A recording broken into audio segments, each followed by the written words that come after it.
All right, you guys, we are in the final stretch. So getting your ad account built was our first whole hurdle. Then getting your actual campaigns and your ad sets and your ads built up was our next hurdle. And now we're in our final stretch. So understanding the results from your ads is just as important, if not more, than creating the ads themselves. Understanding your ads is going to help you get a deeper understanding of your audience and your customer, where they are shopping, what they're shopping for, and how they're shopping. So reading and understanding your ads can seem like one of the more daunting tasks at first. There can seem like so many choices and different pieces of information to parse through, but we're going to break down the important ones to pay attention to, why they matter, and what they mean for you and your business. So first thing we want to talk about is reports versus views. So there are a few ways to look at your ad performance inside of your Facebook Ads Manager, but the two main options are reporting and then your general performance view. So reporting here means creating a custom report to look at your ads from a more segmented perspective. Reports must be created separately from your normal ads manager view. And they can be beneficial, particularly if you're needing to present certain information to coworkers or investors. But creating reports is really not necessary at all. The other easy option is to customize your columns and views within your standard ad manager. So this is our personal preference, as it makes reading through our ad account for different time ranges and viewing a multitude of different metrics super quick and easy. And we'll walk you through setting up this reporting view and break down each of the categories, what they mean, and why they're important. Okay, so in the interest of kind of keeping some client information safe, we're going to go ahead and demonstrate our proper setup on our Honest e-commerce page. So this is what you're going to see at the top of your account when you first open it from the campaign view. So there's a couple of different things in here, and we're going to go right into our customized column section. So I'm clicking these three bars with the drop down. Ours are already custom. I'm going to re-walk you through it. So I'm going to click customized columns. And then I'm going to get this screen that's going to pop up.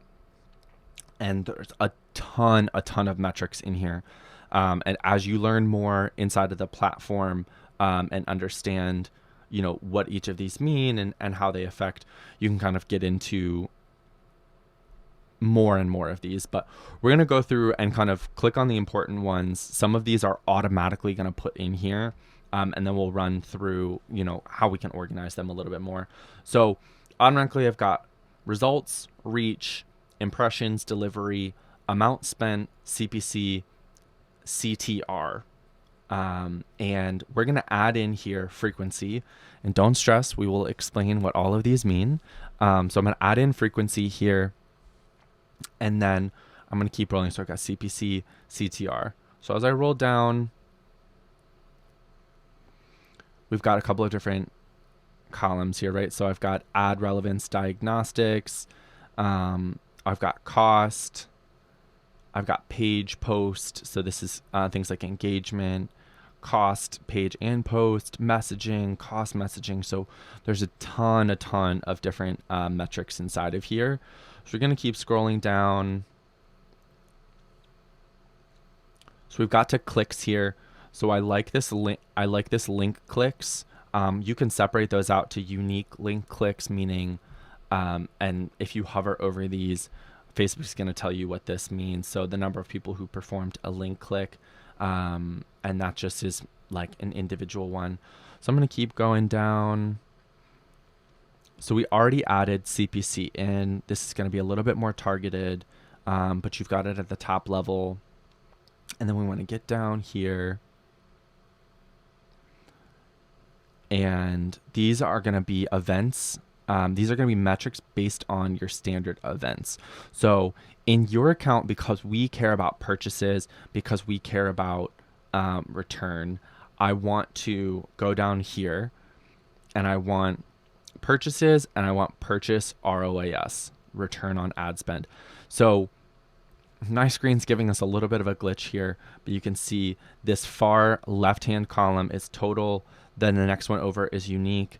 The next one over is value, cost, unique cost. So here, I want purchase return on ad spend.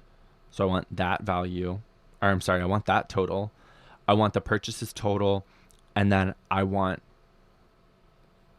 excuse us, I want this value of the purchases. So I want to know how much they actually were spending here. And just to roll us down through everything a little bit more.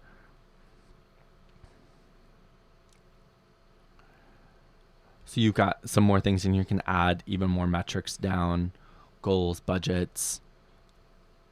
If you want to know when your schedule is, if you want to see the targeting, you know, there's plenty of metrics here inside of. But anyway, so I'm going to do this, and then let's just double check. So on the right-hand corner here, you see this attribution window. 28-day click and 1-day view basically means that Facebook is going to attribute a conversion if somebody has clicked within 28 days of seeing your ad, has made a purchase within 28 days of clicking on your ad, or within 1 day of just viewing your ad, meaning that they've received that ad as an impression. And we can change this, but this is going to be the strongest because it's going to have a more in-depth understanding of how many purchases are actually being made through people seeing and interacting with your ads. So then once this is done, I'm going to click apply. And then I've got all of these things. Some of these are going to come standard. So the amount spent is going to come standard. We had our cost per result, and you'll see here that these cost per results are based on whatever the objective was for that particular campaign. So we've got my total results here. And again, based on the objective of that campaign, reach, impression. So all of this kind of custom columns that we separated out are right here. And you can change the order of these. If you want to see something more up at the front, you can do that as well inside of our customize section. So I can go back in here. I can click customize columns. And then over here on this right side, you can drag and drop all of these. You can also use this to get rid of certain ones that you don't want. So, you know, this last significant edit means the last time that somebody made an edit inside of whatever the campaign, the ad set, the ad, I can exit this out, get rid of this, and it's gone. If you don't want to use any of that, I can just click cancel, and we're right back here. So that's the general setup of your columns, and now we'll explain through what each of these mean, and what they mean inside of Facebook and what they mean for your business.